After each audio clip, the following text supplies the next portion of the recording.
Hello YouTube, this is Chris Oyola, creator of Battle for Justice. I will be doing a Lorcana box opening and giving a discussion on some of my thoughts on some of the cards in Lorcana.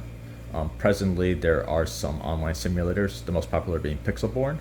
Presently, I am top 10 in the server, so I may be able to provide some insight as a card game designer and a previously strong player in various card games and doing quite well in Lorcana, just to give some insight on the meta game that is currently being played. I am opening this on my Battle for Justice playmat, so this channel will also have some videos on this game I am designing, hoping to release in 2025. So if you're interested in card battlers, especially a positional based card battler, please stay tuned to watch other videos from this channel. But let's start the box opening with Lorcana. I did come back from Gen Con and I was able to get one box, and one of my friends was able to give me his box. Just a few things to note for collectors or even people purchasing the box. As you probably noticed right here, this box is already open. We were just keeping this in the bag, and during my flight, it seemed that the box pressed. And on the bottom is actually a perforated strip. This is not very common in card games. So with this being a TCG, I understand some collectors may be hoarding it or just trying to see if it will increase in value. So just be very mindful how you store this if the full release doesn't come around with some wrap of some sort. I can imagine also if you order online that there may be some issues if, let's say, the box could be damaged by water damage. Funnily enough, on Saturday when I was walking back to the hotel with my Lorcana box, it started raining, so I had to cover my bag. So they were just very mindful that this cardboard box may cause some issues if it's not wrapped up. Another thing to note was when I actually returned from the airport, my box is open like this. Again, this might be an issue when you're buying a box that you may think has already been tampered with, but unfortunately just the movement of the box itself can sometimes just press around the box. And I've also heard from some people the box popped out and some packs were lost during Gen Con, so just again be very mindful. But anyways, let's start the Lorcana box opening. Just for the metagame as a whole, it seems to be aggro oriented, and I did find great success with control, so I may be going over some of the control cards that I believe are very underrated.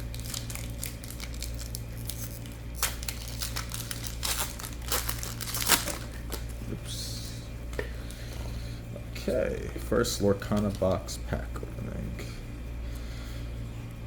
So Mickey Mouse, this was the promo for Gen Con. It is Bodyguard. It basically is a lord for your musketeers. I could foresee it as being quite good in future formats, but presently this really has no real strength in the current metagame. Friends on the other side. This is probably one of the strongest cards in the format.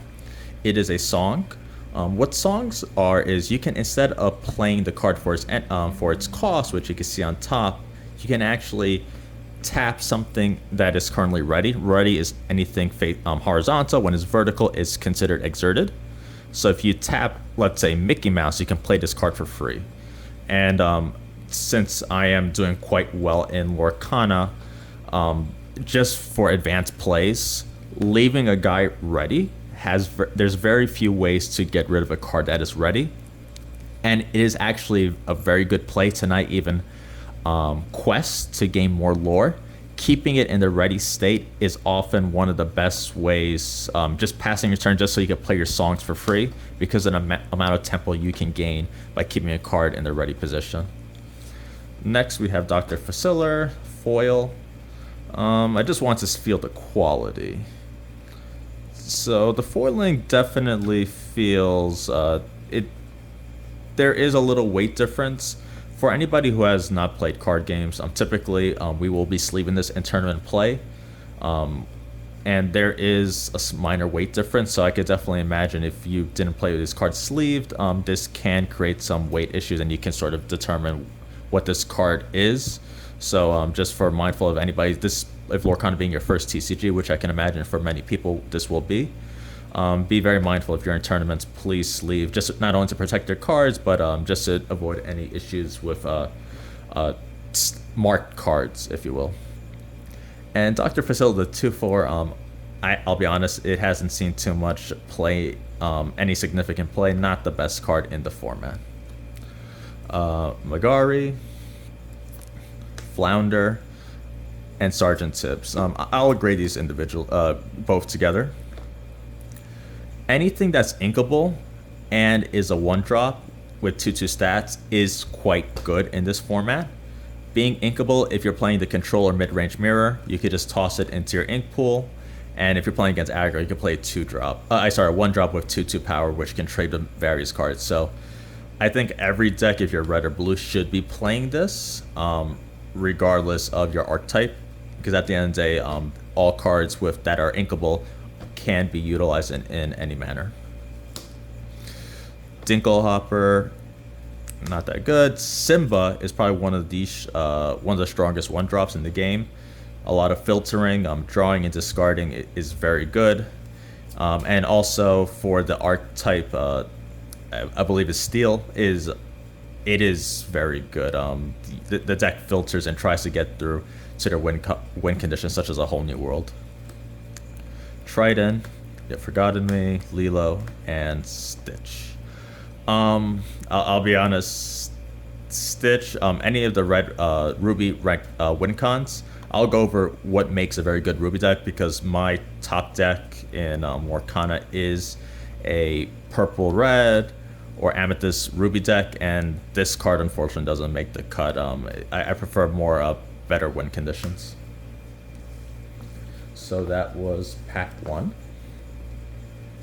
I'm a little unfamiliar with the rarities in this game, so I'll just be putting it all together. I'll probably separate any like really nice shiny foils. Tinkerbell, Peter Pan.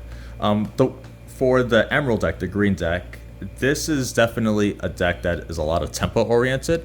So anything with evasion is very good, and they have the Genie, which for the 6-drop, which returns a card from the board to the hand.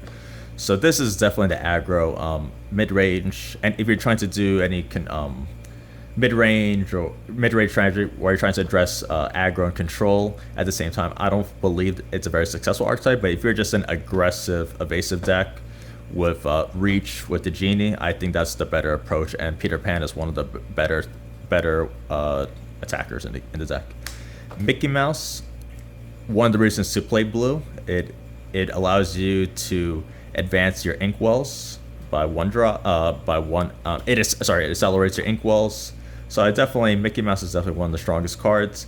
I don't really believe Sapphire is that good. There's not a lot of great targets for ramping. It's great to ramp, but again, you need a purpose for ramping. And if you do decide to play Sapphire Ruby, unfortunately, those decks lack draw power. So you ramp and then you play your boss monster or your win condition. But if they get rid of it, it is sort of you sort of lose steam. So I'm not the biggest fan of Sapphire. There is some other archetypes, but I believe this will be a player for years to come, as long as this is in rotation. Peter Pan, Mr. Smee, Captain Hook, Aurora, Ariel, Kronk. This Genie, I do not really advise playing. It just really doesn't do much. Just play the 6-drop. Fishbone Quill. This is a very strong card. It puts any card in your inkwell, even if like this, where you can't be inked normally. So it's a good accelerant. And it actually pairs really well with my next card, A Whole New World, which is foil, which I'm very happy to get, because this is probably one of the best cards in the game. It is a song, which can be tapped for free, but it is if you played Magic, a Wheel of Fortune effect. In Pokemon, I believe it's like a Professor Oak effect. Each player discards a hand and draws 7 cards.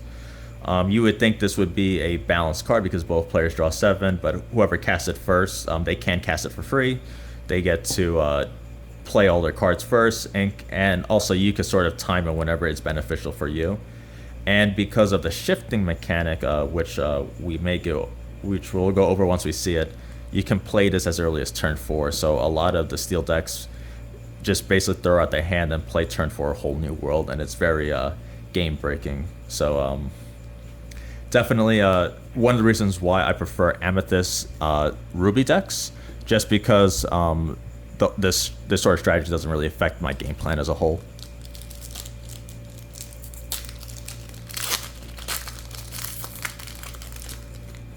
So we got Jet Sam, Horus, Work Together, Pongo, Hihi, Prince Eric, Chef Tui, LeFou.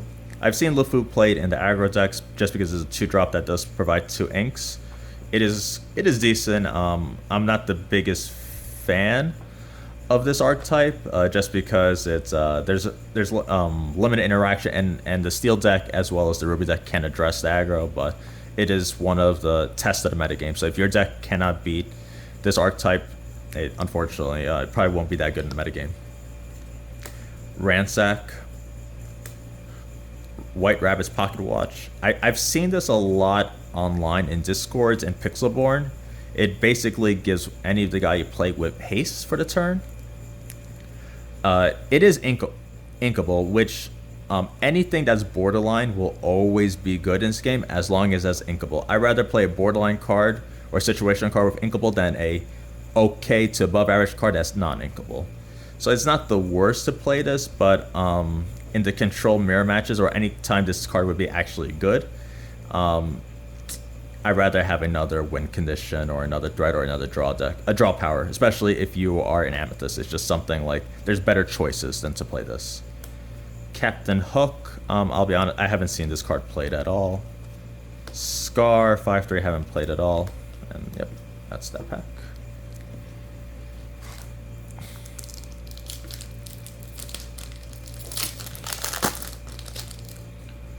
So Elsa, Mickey Mouse, Mufasa, Pongo, Simba. So Simba is another strong card in the aggro deck.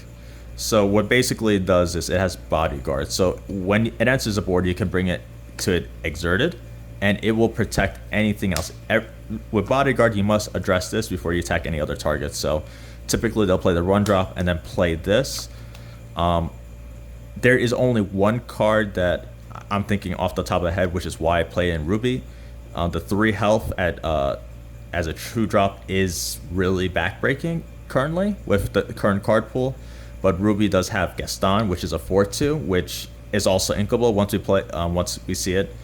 That is a staple and is possibly my favorite card in the set, just because I love Gaston as a character in Disney. But yeah.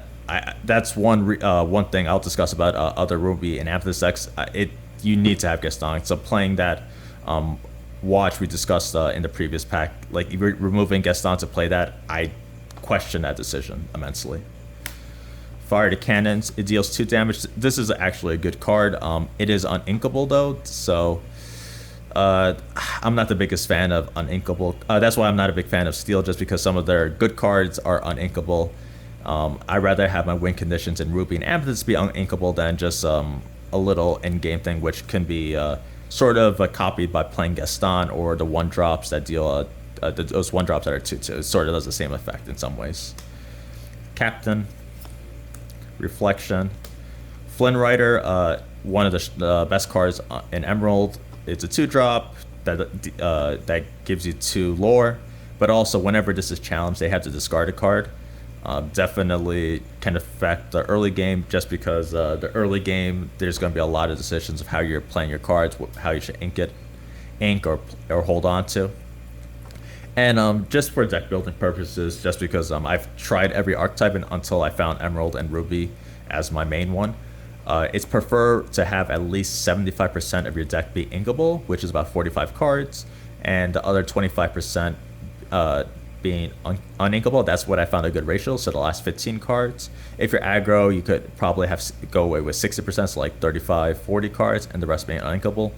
With control, I prefer to have that range of just maybe 16 cards, 15, 16 cards being uninkable, just because you really need to hit certain mana thresholds. Maleficent is one of the best aggro cards. Maximus. I've seen this played. I haven't been too impressed. Again, being bodyguard and having the 5 health is pretty good, but not the biggest fan of the mid range white decks. So, and then LeFou.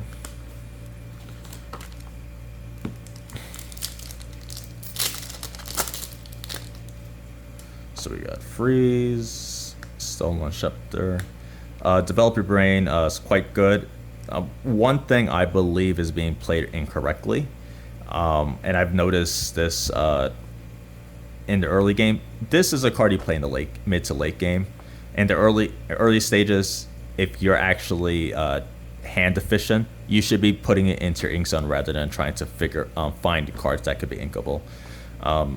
That's just my approach to it, but it just seems that I think people are often casting this way too early when it should just be used for your ink pool, as opposed to putting like a threat in your ink pool. Boo. Rapunzel, Elsa. I've seen this played. I'm not the biggest fan of this one. It just doesn't do too much. Mad Hatter. It is a 5-drop that's inkable. That does give you 3 lore. I prefer the Emperor's New Groove, the Cusco. I prefer him over this, but that one's not inkable. So people do play this just because it still gives you a lot of lore. But yeah, Plasma Blaster. I've seen it played in the items deck, but not that great of a card. It just deals 1 damage. It's quite slow.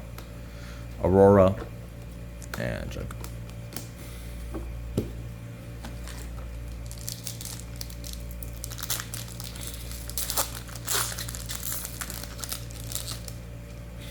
The Wardrobe, Aladdin, Merlin, Minnie Mouse. For Ruby decks, I do prefer the 2/2. 1/3 is not the best in this game, just because it has issues dealing. A lot of stuff in the early game does have 2 health as opposed to 1 health. Sebastian, Goons, Trident, Goofy. So Maui, this is a staple for every Ruby deck. It is inkable and does 6 damage for a 5-drop, which is a lot. It cannot quest, but again, it has Rush and Reckless, so it can attack the turn it's played. And it's something that deals with all the bodyguards in the other decks. Yeah, this is probably one of the best cards in Ruby. Captain Hook. This would get your fire to cannons. I've seen this archetype somewhat work, but it's just, to me, it's just a little too slow. It's trying to be a control deck when I think Steel works better as a aggro deck with reach with a whole new world. And Peter Pan.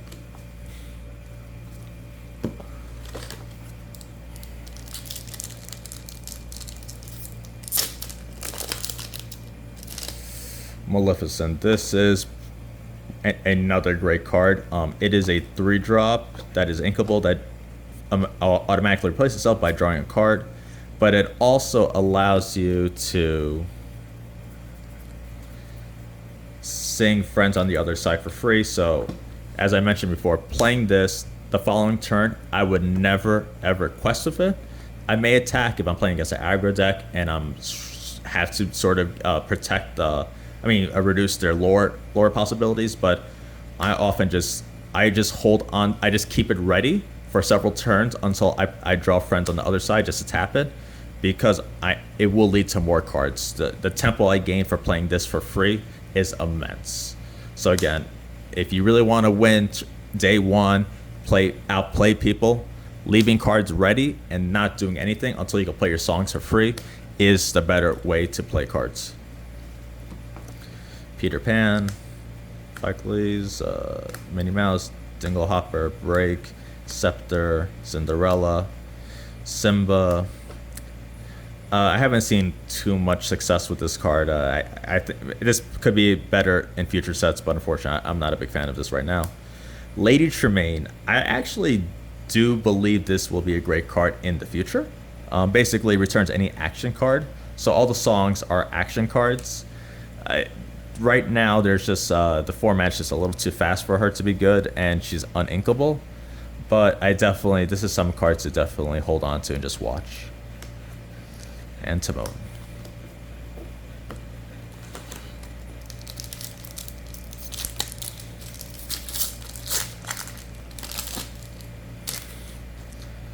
Yzma, Stolen Scepter, Aurora, Tangle, Stitch.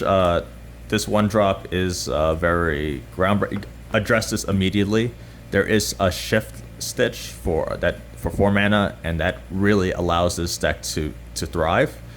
So if you ever find the opportunity to get rid of it, just get rid of it. So they go hard cast for the other Stitch, the one that you shift onto it for the 6 costs.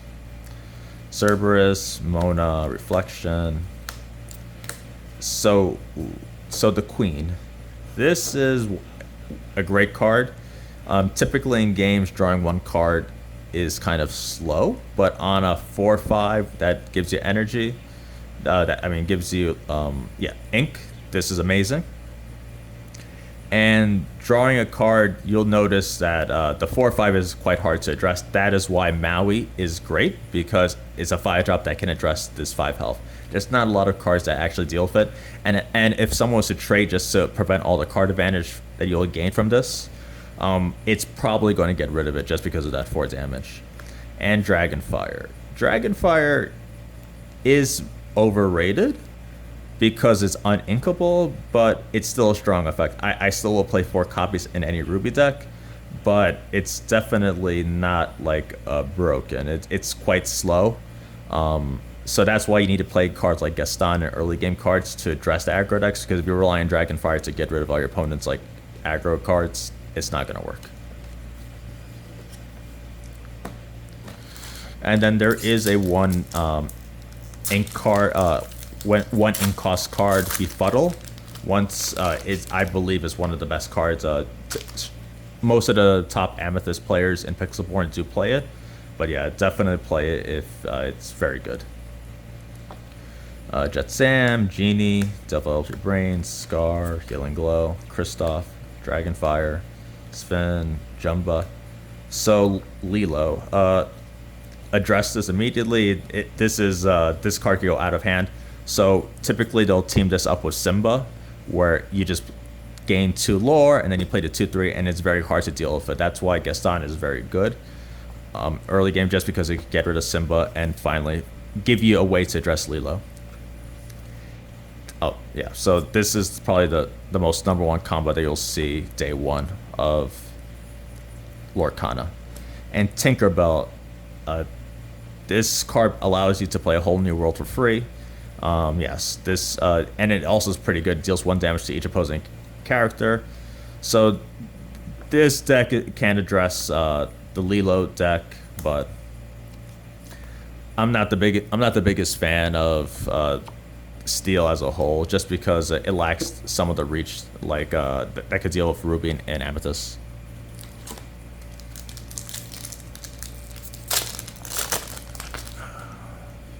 Archimedes, Tinkerbell, Merlin. So Gaston. It can quest. It is inkable and is a 4/2. So basically it deals with Simba. It even deals with 4 or 5 drops. And there is a card called Elsa. She's an 8-drop that exerts 2 of your opponent's guys, and they cannot ready the following turn.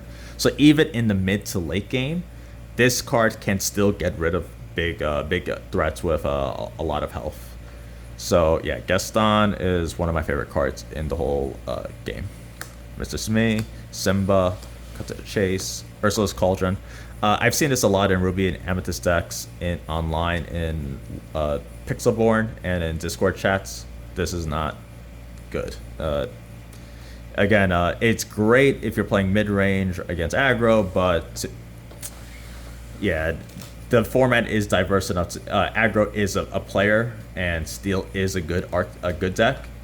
This card does nothing for it. Beast is Mine. Ariel, this is good because it's able to allow you to get songs, and it sinks for 5. So I've seen this yellow and Steel mix up together to play a whole new world for free, and allow you to even just draw it. So definitely be mindful this card is quite good. Mother Gothel, I think it's just too slow. Dr. Faciller, I used to play this in Ruby and Amethyst X, just because it becomes a 2/4 during your turn, but Gaston is just much better. This is a trap, by the way.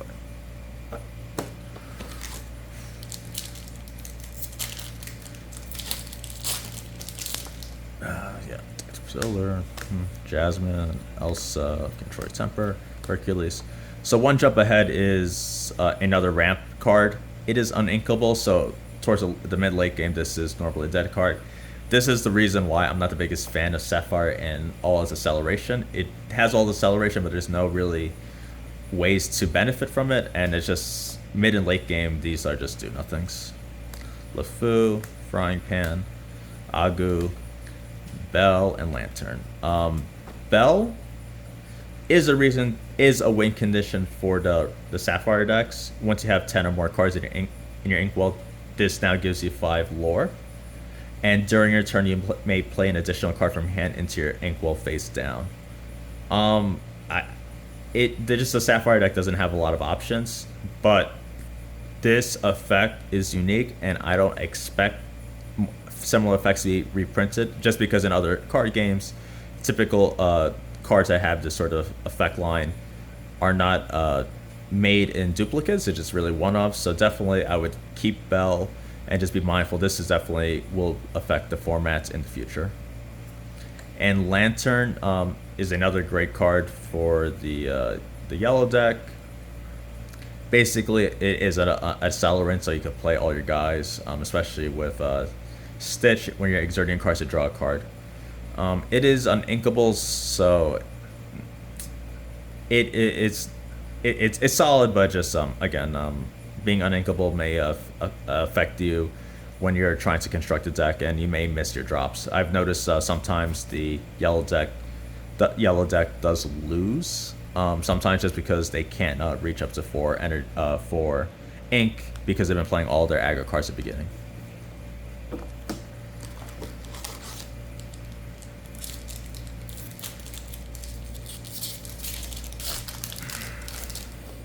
Maleficent, Tinker, Magic, Goofy, Hihi, Tinkerbell, Shield, Ursula, Tamatoa, Maleficent, Dark Faciller, Frying Pan, and this. Not a good pack.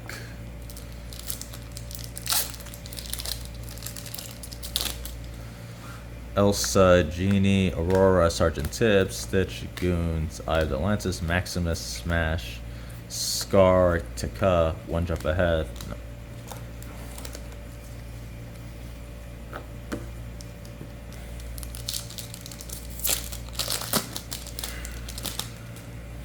Archimedes, Stampede, Work Together, Gaston, Kakuna Matata, Goons, Grammatala. Whenever you're playing against the Sapphire deck, they don't really have a lot of ways reach in the end to gain a lot of ink. So just ignore this. If you're playing control, do not attack it. Don't quest it at all. Just let it quest for one for a few turns until they reach the mid game, and then you can start questing or tapping your guys. By that time, the accelerant doesn't really matter, but they do want the acceleration early on to just put some pressure.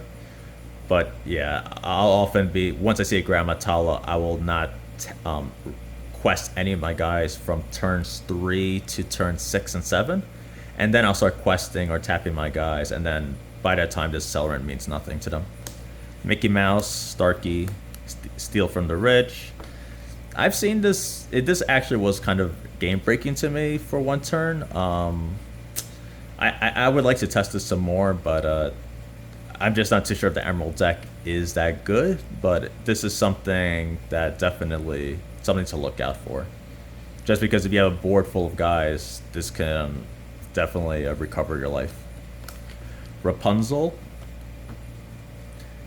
This is another reason to play the yellow deck. It is draw, which the deck sort of lacks.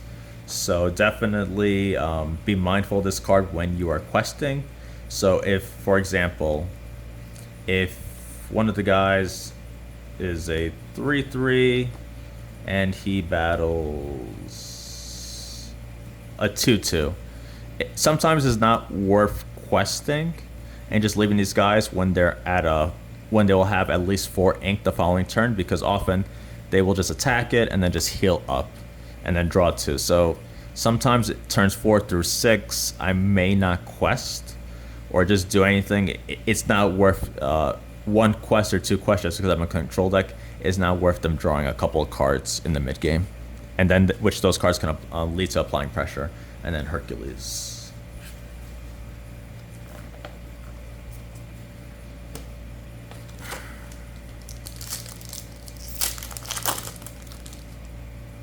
Magic Broom, Sudden Chill. I do think this is a very good card.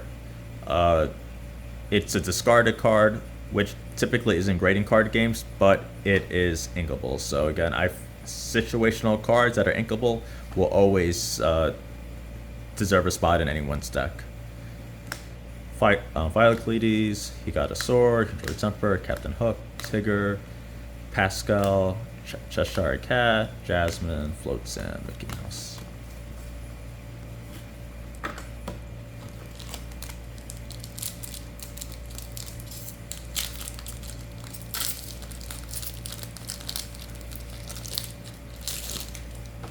Yasma, Sudden Chill, Donald Duck, Goofy, Hakuna Matata, Tinkerbell, Shield. So Befuddle is a great card because it returns any character or item with 2 costs or less. So often I'll return Simba when I have a 1-drop with 2/2 or Gaston. Then I'll bounce their Simba and then attack Lilo. And then my Gaston will be still around.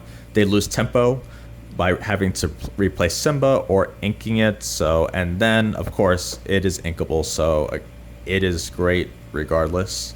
And often, even I've found some uses in the mid to late game as well. There's some scenarios where this effect is still applicable, even if it means like if I'm up to like 18 or 19, if your opponent's up to 18 or 19 lore, bouncing one of their guys can save you a turn. Mother Knows Best, another good card. It's a bounce card, so definitely be mindful. One reason to play Emerald. Jafar, this is the 4-drop for Amethyst. Please play this card. It gets 1 attack per card in each hand. So this, I've had this be usually a 4/5 or 5/5. So this could definitely address cards in the early to mid game. And then the late game, it gives you 2 lore and is sometimes like a 7/5. Definitely hard to address. It's going to trade with anything it attacks and deals with. Poisonous Apple, Captain Hook.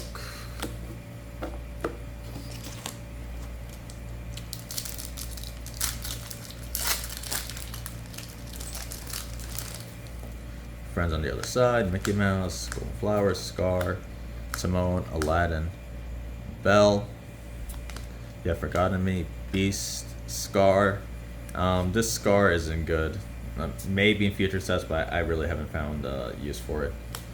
And same with Mulan, maybe in the future, but I haven't really found the use for it.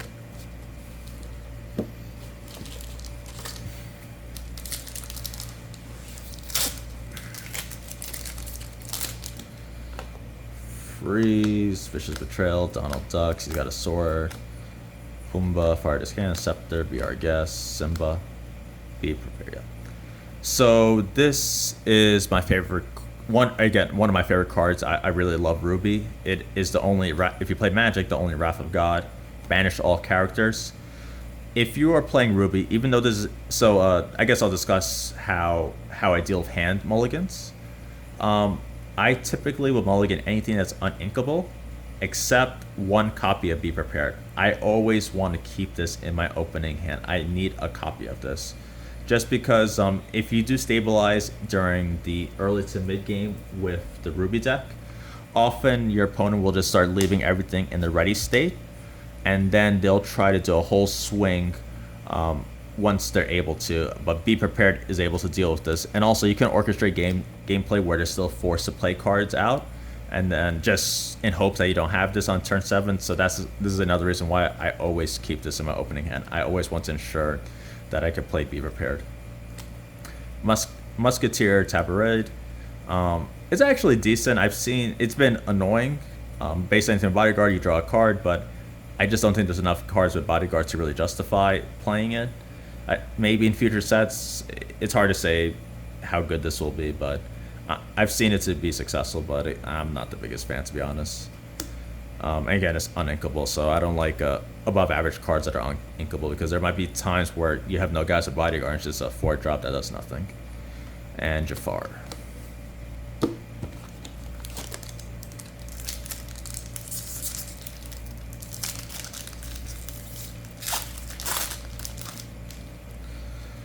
Magic Broom. If there is sideboarding, I'll definitely play this. The one thing that I noticed in the Emeralds, the Ruby Amethyst mirror match, that it sometimes does go to deck out. This will prevent deck outs, so I will definitely be sideboarding for this if this is part of competitive play. Sideboarding. Stampede, Flounder, Tangle, Sebastian, Cerebus, Coconut Basket, Prince Philip. Not that good. It's a trap. Don't play it. Donald Duck, it's alright. Grab Your Sword. Deal 2 damage to each of your opposing character. Every steel deck should play this. This allows you to deal with the yellow deck. Please play Grab Your Sword. And also, if you're playing a yellow deck, be mindful of Grab Your Sword on turn 5. Try to orchestrate your plays where this isn't backbreaking.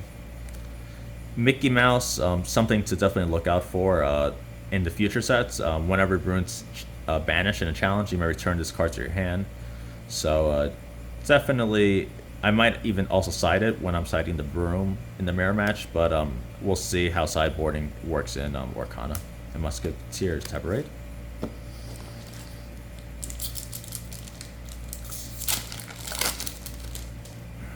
Jafar, Duke, Maleficent. Aladdin, this is a good card. Inkable, when you play this card, each opponent loses 1 lore. Cards that have your opponent losing 1 lore is great, especially if you're playing a control deck. I will always play 4 copies of Aladdin, and there's a 7-drop Aladdin that can shift onto this, which also steals your opponent's lore and gives you lore. It's in the starter deck as well, so definitely every Ruby deck should be playing this Aladdin and the 7-drop. Minnie Mouse, Aladdin, Tigger, Pascal, Cheshire, Lantern, Mickey Mouse, Aladdin.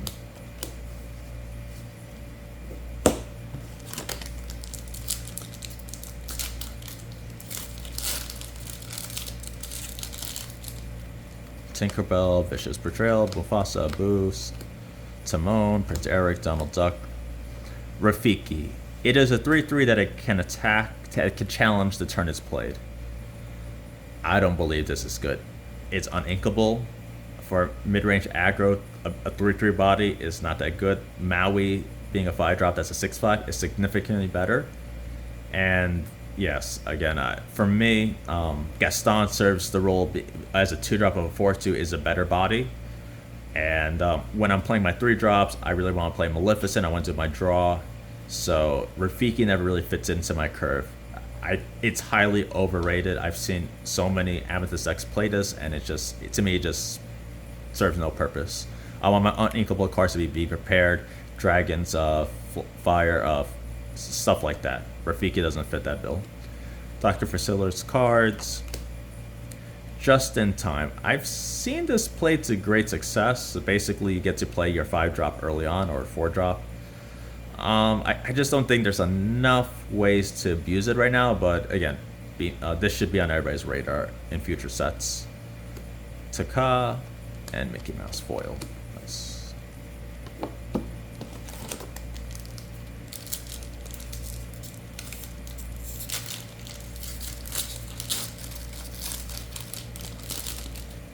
Dr. Priscilla, Megara, Mickey Mouse, Peter Pan, Simba, Break, Mona, Olaf, Jumba, Captain Hook, Lantern, Spin. Not a good pack.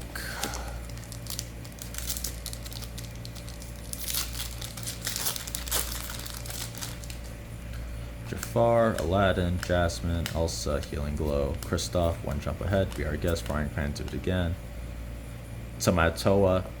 I try to make this work. Basically gains 1 additional lore for each item and is inkable.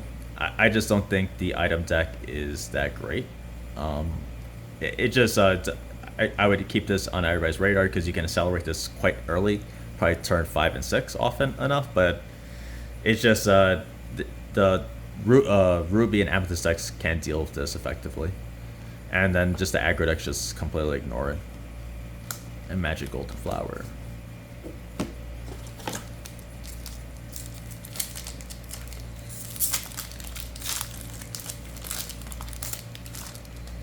The Wardrobe.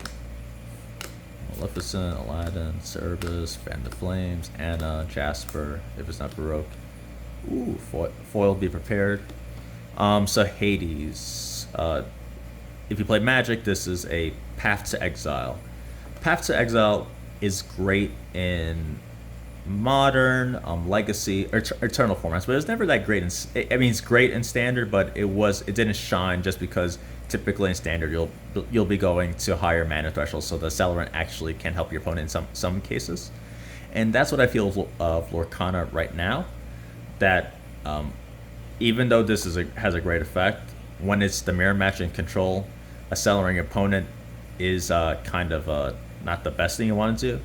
Also, whenever I'm playing Ruby and Amethyst against any control Sapphire deck, I sometimes will withhold inking cards, knowing that they will naturally accelerate me by playing cards like Hades.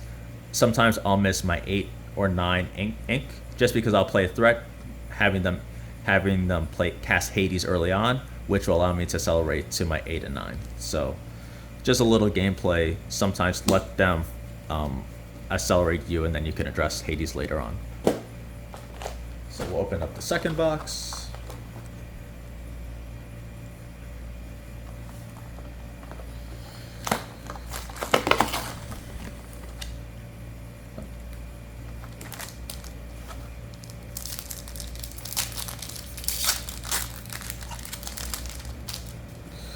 Congo, Timbo.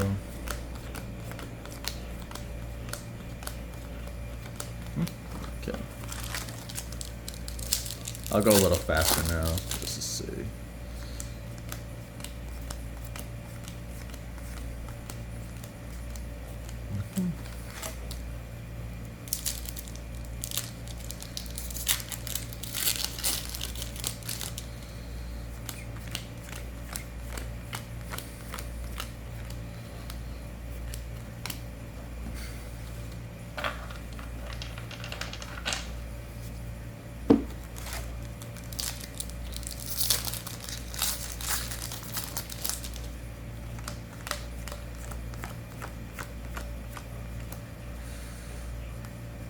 So Magic Mirror and Aerial, I'll talk about them slightly. Magic Mirror, uninkable, but you tap 4 energy, 4 ink to draw a card. It is good in the control mirror match, but I've seen people main it, but it seems to be like a dead card against aggro mid range, and I'm not the biggest fan of cards that every card in your deck doesn't serve a purpose. So yes, it's good in control, but I also have the Queen has a similar effect, except it doesn't require me to tap ink, it just taps herself. And there's enough draw power in Amethyst as a whole, so I believe I feel playing Magic Mirror is a trap. One reason to play the item deck, whenever you play an item, you untap.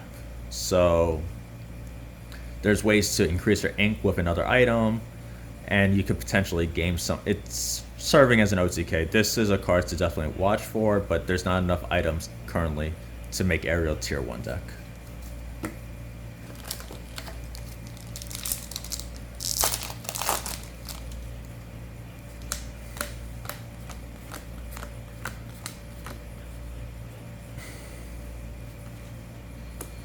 So Hans is a very good 4-drop for the Emerald deck.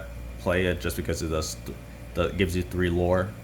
His stats aren't impressive, but often you'll, in the mid to late game, you just play Hans and then start playing other guys, and then once you find a turn to tap down all lore for game, you'll win. That's one issue you may experience with Lorcana. There's a very few ways to actually address ready cards, which is why I like to play Ruby, because I have access to be prepared where even if a card is still ready, I can address it by just wiping out the whole board.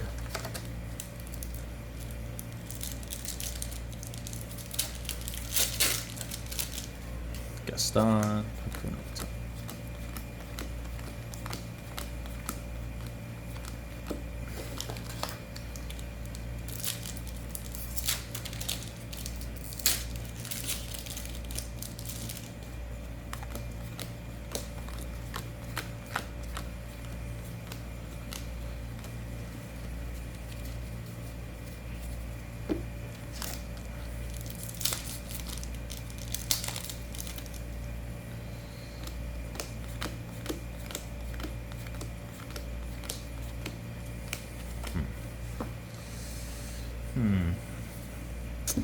Hoping to pull the Elsa. I really want to make that Ruby Amethyst control deck.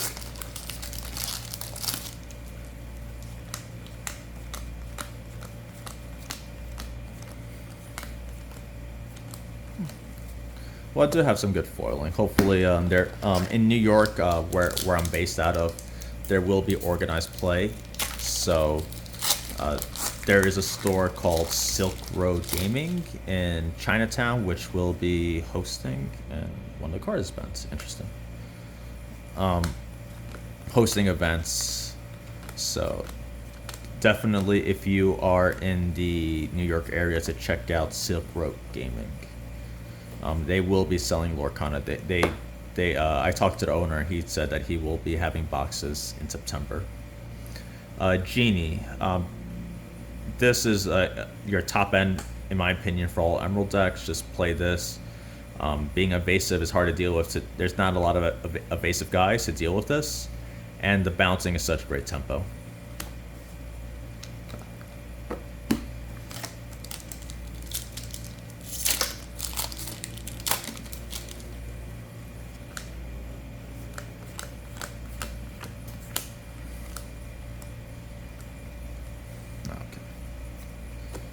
So Hades, I believe every mid-range deck should play 4 of these, and you should just be looping this in the control mid-range decks. And definitely sideboard the aggro deck. And Mickey Mouse, I feel, is a trap. It is inkable and gives you 4 with evasive, but I believe Elsa and there's other 8-drops that are a little better than playing Mickey Mouse, but I've seen people play it, but I'm not the biggest fan. Giving 4 lore is not really what the control and aggro decks. And basically, once you stabilize and have to control the board state, even if somebody gives you 1 lore, like those 1-drops, I've gamed people by just tapping them up for several turns, just because, such as Sergeant Sibs, I've gamed people with him by just questing him for like 3 or 4 turns, just because I have ways to deal with any new threat, and the 4 lore would not really benefit me too much. Stitch. Fan Flames.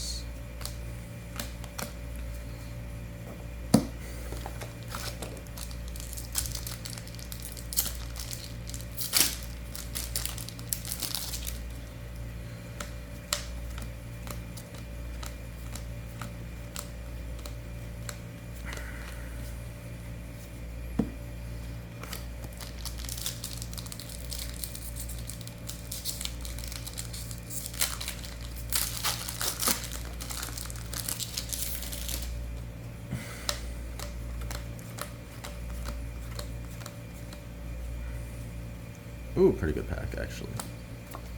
So Maurice, a card to watch for in future formats. The item deck there's not enough items, but whenever you play an item, you may draw a card. This can get out of hand. And whenever you quest, the next item costs 2 less ink. And then Cusco is hard to deal with. Whenever he's challenged and banished, you just banish the challenging character. And it has ward, so you can't even deal with Dragon's Fire. You're limited of how you deal with it, and it quests for 3 lore. All Emerald decks should play 4 of these, and is another reason to play Maui for the Ruby deck, just because it can deal with this 4 health effectively. Or even Gaston. Gaston actually sort of makes the Emerald deck not even quest with Cusco until they get rid of Gaston. Ooh, thank you. I believe this is definitely going to be meta defining. I don't know for how long, but this is one of the few ways to allow for Aladdin, the one that's a 7-drop, when it attacks something and destroys it, you gain 2 lore and your opponent loses 2 lore. As well as this can just basically be sort of like a fog effect. If you played Magic, basically it'll prevent any damage from you for the next turn, basically, just because it does choose up to 2 targets and they can't attack the following turn. And you can probably even deal with it by just attacking and destroying it. Elsa is amazing. It does have Shift, and actually I don't play any Elsas in my Amethyst decks. I just don't think the shifting for 6 is that necessary when I could play better 4-drops, such as a Jafar.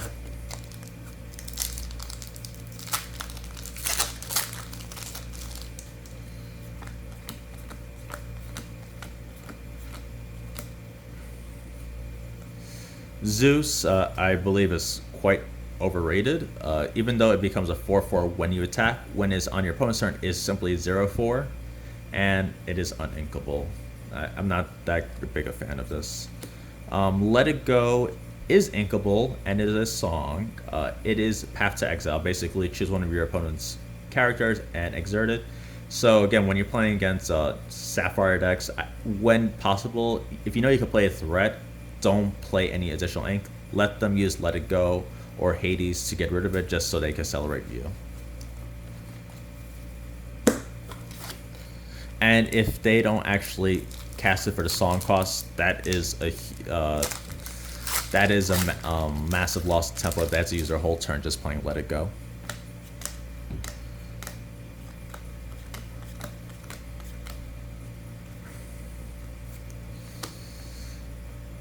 Dr. Faciller, whenever one of your characters is banished in a challenge, you may return to your hand.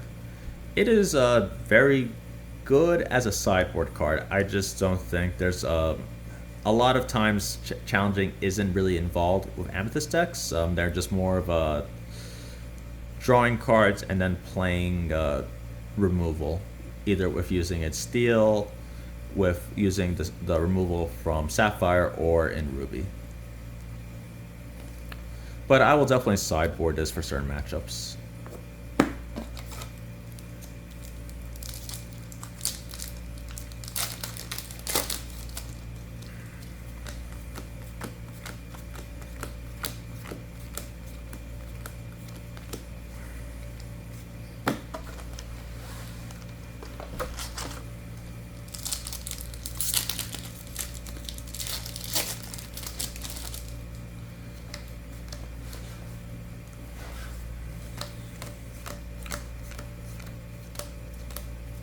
Yes, so this Aladdin is the one which I've been referring to. During your turn, whenever this banishes another character in a challenge, you gain 2 lore, and each opponent loses 2 lore.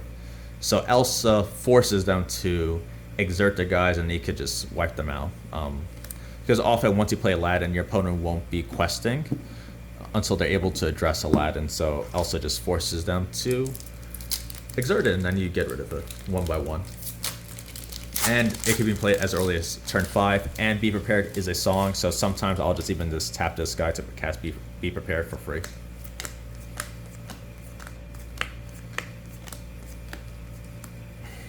Ooh, another foil Dragonfire.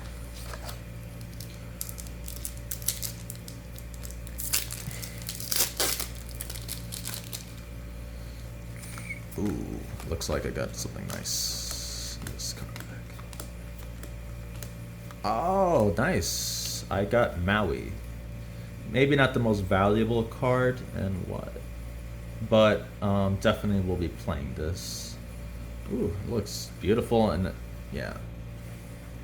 I really like how they're doing the full art with Lorcana.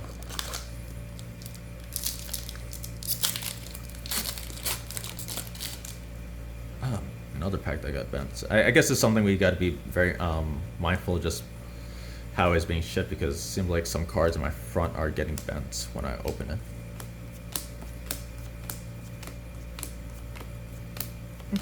Nice. Foil Mother's no best.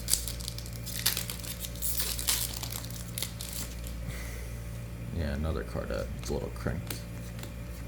And this was my good box. This was not damaged at all when I was walking around with it. Okay, my last pack out of 48 packs.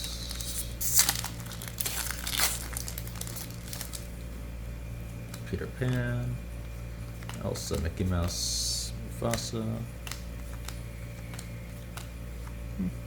Mona, Prince. Okay. Well, I think I got some great cards. So I'm very happy. Lorcana seems to be a fun game. It's been addicting since I've been able to get top 10 by playing hundreds of games. But if you notice that there's some cards that are just a little crimped, I'm hoping that Ravensburg does improve how they have the boxes made, just because it's kind of a little flimsy and some of the cards are getting damaged just from opening the packs. And yeah, again, if you like this video, I may post more Lorcana videos. I'll discuss the metagame, and also as a game designer, I may give my input on how gameplay functions. And again, if you're interested in the game Battle for Justice, it is a positional based card battler that I'm hoping to release in 2025. My next event should be Comic-Con in New York, where I'll be demoing, and I'll definitely be in Philadelphia in December for PAX Unplugged, where I'll be demoing my game in the Unpub room. So signing off, thank you again.